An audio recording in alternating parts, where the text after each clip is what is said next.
Hello everyone. Class 12th civics यानी कि नागरिक शास्त्र, इसके लिए चैप्टर नंबर 2 आज हम स्टार्ट करेंगे। दो ध्रुवीयता का अंत, मतलब द एंड ऑफ बाइपोलैरिटी। कहने का मतलब कि जो मैंने पीछे मतलब पिछले चैप्टर नंबर 1 में बताया था कि जो ये पृथ्वी थी वो दो ध्रुवीय थी, यानी कि एक यूएसएसआर थी और एक यूएसए थी। मतलब दो पोल थे इस पृथ्वी के, जो दो महाशक्तियाँ उभर कर आई थी सेकेंड वर्ल्ड वॉर के बाद। अब इसका पतन, इन मतलब शीत युद्ध का पतन कैसे हुआ था, क्या मुख्य कारण रहे थे, हम वो चीज़ें इस चैप्टर में पढ़ेंगे। चैप्टर का नाम है दो ध्रुवीयता का अंत। मतलब बाइपोलैरिटी था पहले, और शीत युद्ध के बाद यूनिपोलैरिटी, मतलब एक ही पोल रह गया यूएसए। वो कैसे हुआ, क्या कारण थे, वो सब हम इस चैप्टर में पढ़ेंगे। तो पहले हम ये मान लेते हैं द्विध्रुवीयता क्या होता है। मतलब दो पोलैरिटी का मतलब क्या होता है, बाइपोलैरिटी का मतलब क्या है, कैसे ये मतलब डिसाइड होता है। जैसे एक एग्जांपल था जर्मनी का जो पूर्वी भाग था वो यूएसएसआर, जो साम्यवादी विचारधारा से प्रभावित था, उसके पक्ष में था। और जो जर्मनी का पश्चिमी भाग था वो यूएसए यानी कि पूंजीवादी विचारधारा से प्रभावित था। ये दोनों आपस में बट गए थे, एक यूएसएसआर के पक्ष में और एक यूएसए के पक्ष में। एक ही देश दो अलग अलग भागों में बट गया था। ठीक है, मतलब ये एक एग्जाम्पल है जर्मनी का। उसके बाद इसका पतन की शुरुआत कैसे हुई। बर्लिन की दीवार है 1989 में बर्लिन की दीवार का गिरना शीत युद्ध के अंत होना शुरू हो गया था इस कांड से। मतलब जो भी ये बर्लिन की दीवार थी, जब ये इसको गिरा दिया गया था। बर्लिन की दीवार का मतलब ये समझ लीजिए आप, जैसे भारत है और पाकिस्तान है, बीच में बॉर्डर है। अगर उस बॉर्डर को हटा दिया जाए तो दो विचारधाराएं दो गुट आपस में एक साथ सम्मिलित हो जाएं और एक नया राष्ट्र बना लें। उसे मतलब ऐसे ही बर्लिन में हुआ था। बर्लिन में बीच में एक दीवार खींच गई थी, उस दीवार को साम्यवादी और पूंजीवादी विचारधारा की जो शुरुआत हुई थी उसका मतलब पैरामीटर माना जाता है उस बर्लिन की दीवार को।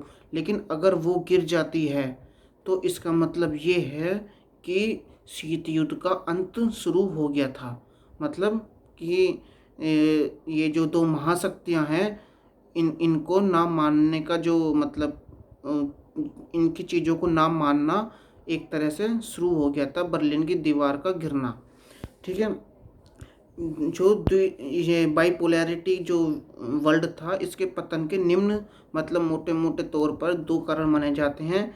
एक तो यूएसएसआर का पतन होना, मतलब कि यूएसएसआर जो सोवियत संघ था उसका टूट जाना। सोवियत संघ में मैंने बताया था कि 15 देश आते थे और उनका सब 15 देशों को एक साथ मिलाकर यूएसएसआर बनता था, जिसमें रूस मतलब प्रभुत्व रखता था उन सभी देशों पर। ठीक है, और इसमें क्या बोलते हैं, दूसरा कारण था नैम, नॉन अलाइन मूवमेंट, तीसरी दुनिया के देशों का गठन, जिन्होंने इस शीत युद्ध को कहीं ना कहीं तक एक निष्क्रिय मोड पर लाकर रख दिया था। ठीक है, अब सोवियत प्रणाली, मतलब सोवियत संघ की प्रणाली क्या थी, मतलब वो कैसे वहाँ पर समाजवादी प्रणाली आई, उसका इस हेडिंग में हम पढ़ेंगे। सोवियत प्रणाली में एक व्लादिमीर लेनिन जो नेता थे, वो साम्यवादी विचारधारा के नेता थे। उन्होंने वहाँ पर पूंजीवादी अर्थव्यवस्था यानी कि पूंजीवादी चीज़ों को ख़त्म करके एक साम्यवादी और समाजवादी विचारधारा को जन्म दिया। उन्होंने अपनी आइडियोलॉजी को लोगों के मतलब जनता के माइंड में इन्फ्लक्स किया डाला कि भाई पूंजीवादी अर्थव्यवस्था से, पूंजीवादी विचारधारा से अच्छी समाजवादी और साम्यवादी विचारधारा है, आप इसको फॉलो करो तो ज़्यादा आपको तरक्की होगी। मतलब हर एक जो गरीब तबका था, जो मजदूर था, गरीब तबका था, उसको ऊपर उठाना या उसको बराबर, एक अमीर शख्स और एक गरीब शख्स के बीच में जो दूरियां थी उसको ख़त्म करना, उस समाजवादी विचारधारा से सम्मिलित रखते थे। यही व्लादिमीर लेनिन की विचारधारा थी। इसको लोगों ने फॉलो किया और रूस में यानी कि यूएसएसआर में एक साम्यवादी विचारधारा पनपी। ठीक है। USSR union of Soviet socialist Republic, इसकी फुल फॉर्म यूएसएसआर की union of Soviet socialist Republic. ठीक है। सोवियत संघ की सोवियत प्रणाली की विशेषताएं क्या थी? मतलब जो सोवियत प्रणाली थी, जो व्लादिमीर लेनिन ने मतलब इन्फ्लक्स किया था लोगों के माइंड में कि भाई हम ऐसे ऐसे काम करेंगे, हर तबके को इसमें समान अधिकार मिलेगा। तो वो मतलब उस आइडियोलॉजी की विचारधारा क्या थी, विशेषताएं क्या थी उस आइडियोलॉजी की? तो एक था राज्य एवं पार्टी की संस्था को महत्व। जो राज्य, और राज्य का मतलब मेरा यहाँ पर देश से है। जब भी मैं यहाँ पर कभी भी राज्य का वर्ड यूज़ करूँगा तो समझना किसी देश से है, ना कि जैसे हमारे देश में कई सारे राज्य हैं, इनसे मतलब नहीं है। राज्य का मतलब एक देश से है। ठीक है। तो जो राज्य पार्टी की संस्था का महत्व, तो उस राज्य में मतलब एक पार्टी थी, उस एक ही संस्था थी, उस राज्य की संस्था और पार्टी को ही ज़्यादा महत्व देना। ठीक है।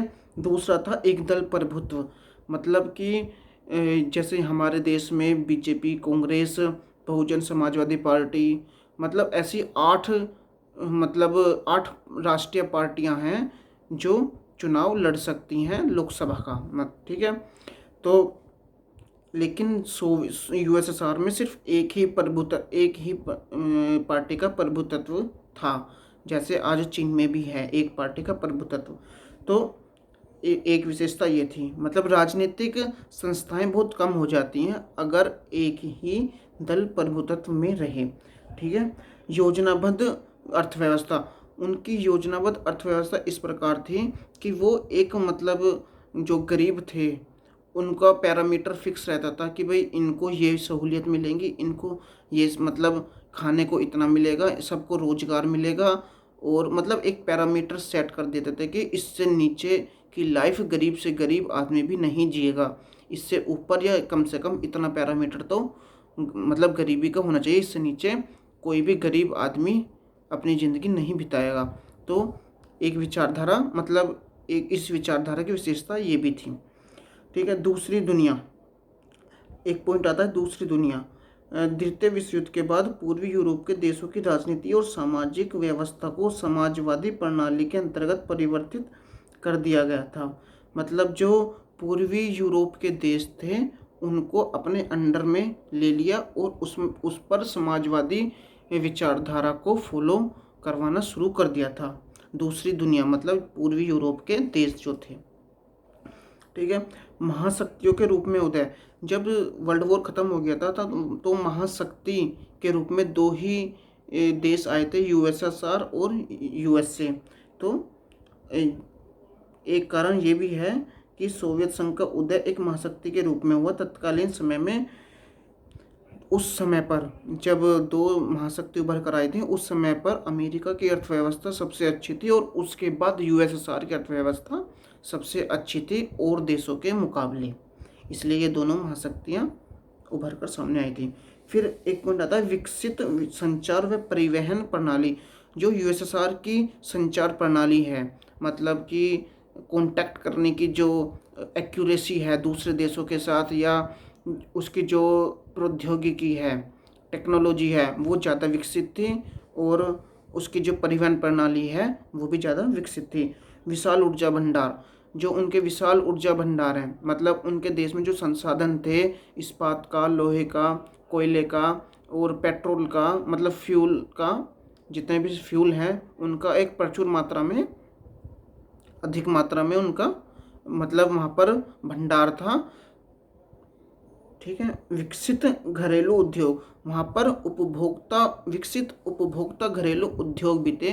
सुई से लेकर कार तक सभी का उत्पादन वो अपने देशों में ही किया करते थे, जिससे वहाँ पर लोगों को रोजगार था। हर आदमी का जो रोजगार था वो सेट था। ठीक है। और सुनिश्चित जीवन स्तर, मैंने बता दिया था कि जो जीवन स्तर है वो एक सुनिश्चित था गरीब से गरीब आदमी का भी। ठीक है। संपूर्ण रोजगार एवं राज्य का नियंत्रण, मतलब कि हर आदमी को रोजगार था और राज्य का नियंत्रण हर क्षेत्र पर था, मतलब हर संसाधन पर था। वहाँ पर कोई प्राइवेट कंपनी नहीं थी। जैसे यहाँ पर हमारे रिलायंस की कंपनी है, जियो है और एसर पेट्रोल की हैं। तो ये सब पहले मतलब वहाँ पर सब चीज़ जो हैं वो गवर्नमेंट की थी, गवर्नमेंट ही उनमें पैसा लगाती थी, गवर्नमेंट उनकी कमाई को लेती थी। प्राइवेट नाम की कोई चीज़ वहाँ पर नहीं थी शीत युद्ध के काल के दौरान यूएसएसआर में। ठीक है। वहाँ पर जन लोक कल्याण पर भी बल दिया जाता था। ओबियसली बात है कि अगर कोई मजदूर को एक सेट कर दिया जाएगा उसका जीवन का पैरामीटर कि आपको इससे नीचे की ज़िंदगी नहीं जीनी है, तो ओबियस सी बात है कि जन कल्याण पर तो बल वहाँ पर दिया जाता ही होगा। ठीक है। अब आता है सोवियत प्रणाली के दोष क्या हैं। इसमें कोई चीज़ ऐसी तो होती नहीं है कि 100% ठीक हो, कुछ दोष भी, कुछ अच्छाई भी थी तो कुछ दोष भी थे। तो वो अच्छाई तो हमने पढ़ ली, विशेषताएं क्या थी। अब दोष क्या थे सोवियत प्रणाली में। दोष थे कि उपभोक्ता वस्तुओं का निम्न स्तर, जैसे कि पश्चिम देश यानी कि यूएसए के अंडर में जो देश आते थे उनकी जो जीवन स्तर था वो यूएसएसआर के कंपेयर में ज़्यादा अच्छा था। वहाँ पर जो टेक्नोलॉजी थी वो ज़्यादा अच्छी थी, जो कि निम्न स्तर की जो वस्तुएं थी यूएसएसआर के लोग उनको यूज़ करते थे। उनसे अच्छे जो अच्छी कीमत, मतलब अच्छी चीज़ें थी, अच्छी कीमत की जो चीज़ें थी वो यूएसए और उनके अंडर में आने वाले देश कर रहे थे। ठीक है। नौकरशाही का प्रभाव, यूएसएसआर के अंदर जो गवर्नमेंट थी, कम्युनिस्ट पार्टी थी, उसने अपना मतलब एक नौकरशाही मतलब कि जैसे हमारे यहाँ मतलब आईएएस आईपीएस और जितने भी बड़े बड़े अफसर्स हैं वो अगर ये मतलब कि अपनी मनमानी चलाते हैं, कानून के हिसाब से नहीं चलते हैं और लोगों को परेशान करते हैं, इस तरह से उसको नौकरशाही बोलते हैं। कि जिले का राजा बोला जाता है डीएम को, पहले बोला जाता था, अब तो सिचुएशंस बहुत बदल गई हैं। तो पहले मतलब यूएसएसआर में भी ऐसा ही होता था कि जो भी बड़े अधिकारी थे वो भ्रष्टाचार करते थे और अपना प्रभुत्व जमाने के लिए लोगों को परेशान भी करते थे। तो तीसरा पॉइंट है लोकतंत्र एवं अभिव्यक्ति की स्वतंत्रता पर अंकुश। एक बात बताइए कि जब किसी देश में नौकरशाही बढ़ जाती है, जो मैंने अभी बताया नौकरशाही का मतलब, अगर नौकरशाही बढ़ जाती है तो लोगों जो आम जनता है उसकी स्वतंत्रता तो अपने आप ही छिन जाएगी। तो वहाँ पर बोलने की आज़ादी कम होती चली गई लोगों पर। लोकतंत्र जो थोड़ी बहुत विचारधारा भी थी वो भी खत्म होती चली गई थी। अगला पॉइंट है एक दल का प्रभुत्व। एक दल का प्रभुत्व अगर होता है, जैसे बोला जाता है कि चीन में एक दल का प्रभुत्व है, ऐसे यूएसएसआर में भी चीन, इसका मतलब एक दल का प्रभुत्व था, जो कि मतलब एक गलत इम्पैक्ट भी डाल सकते। क्यों? क्योंकि अगर एक ही दल रहेगा, अगर मानो भारत में एक ही दल है, अगर बीजेपी ही बीजेपी है या कांग्रेस ही कांग्रेस है कोई दूसरा दल नहीं है, तो ये बताइए कि जो एक दल जो गवर्नमेंट चला रही है, अगर जो वो गलत काम कर रही है या लोगों को परेशान करने का प्रस्ताव या कानून ला रही है, तो जो दूसरा दल उसे कहने के लिए तो होगा ही नहीं, मतलब उस पर कार्रवाई करने के लिए नहीं होगा। तो इसलिए हमेशा दो दल या दो से ज़्यादा दल होना बहुत ज़रूरी होता है एक मतलब सभ्य समाज को सेट करने में, और एक प्रभुत्व का ज़्यादा प्रभुत्व ना करने के लिए हमें मतलब एक दल से ज़्यादा होना बहुत ज़रूरी होता है, जिससे लोगों के अधिकारों का उल्लंघन ना हो। ठीक है। अगला पॉइंट आता है रूस का प्रभुत्व। जो 15 यूएसएसआर में 15 गणराज्य थे, जिसमें रूस का प्रभुत्व सबसे ज़्यादा था, जो कि ये था कि ये माना जाता था कि उस टाइम पर यूएसएसआर में जो 15 देश थे उसमें जो रूस है उसका प्रभुत्व उन 15 गणराज्यों पर सबसे ज़्यादा था। और जो रूस था वो जो जो पिछड़े देश थे, उन 15 देशों में जो पिछड़े देश थे उन पर ज़्यादा खर्च करता था अपनी आइडियोलॉजी को थोपने के लिए, जिससे वो मतलब खर्च इसलिए करता था जिससे वो मतलब हमारी विचारधारा को ना छोड़ें और यूएसए के साथ जाकर ना मिल जाए। एक तो ज़्यादा खर्च वहाँ करता था और इसका क्या बोलते हैं,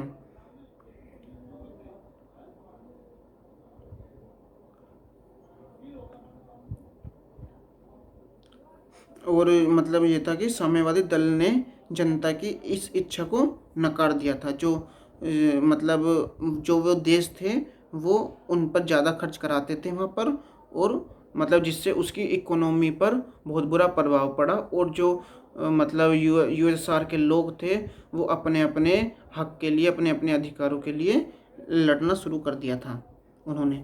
ठीक है, अगला आता है कमजोर प्रौद्योगिकी एवं बुनियादी ढांचा।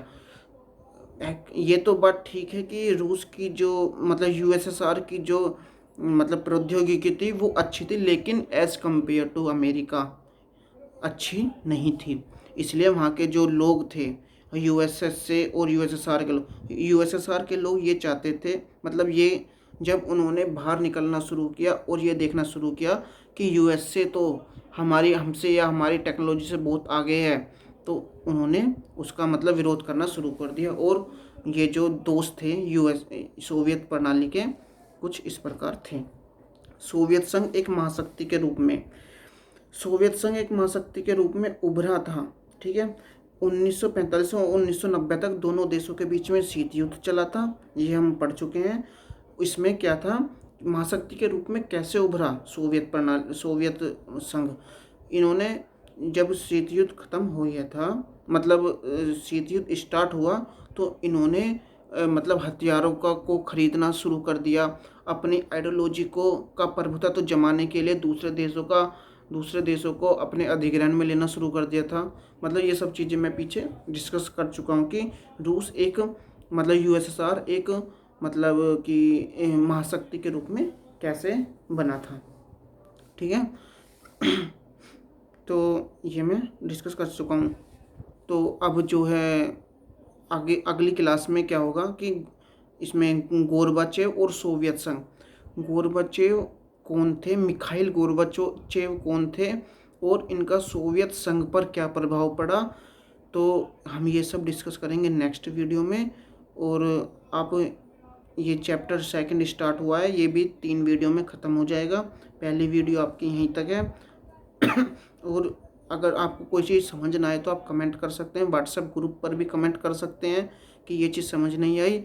अगर आपको समझ नहीं आते तो 1-2 बार और रिवाइंड करके वीडियो को देखें, लेकिन प्लीज़ ज़रूर देखें क्योंकि ये आप ही के लिए बनाई गई हैं और आपकी 12th क्लास है, तो आपको थोड़ा सीरियस होकर पढ़ना चाहिए क्योंकि आपका भी टाइम वेस्ट हो रहा है और टाइम ज़्यादा मिलेगा नहीं लॉकडाउन खुलने के बाद। तो आपको इस पर ज़रूर ध्यान देना है। Thank you very much.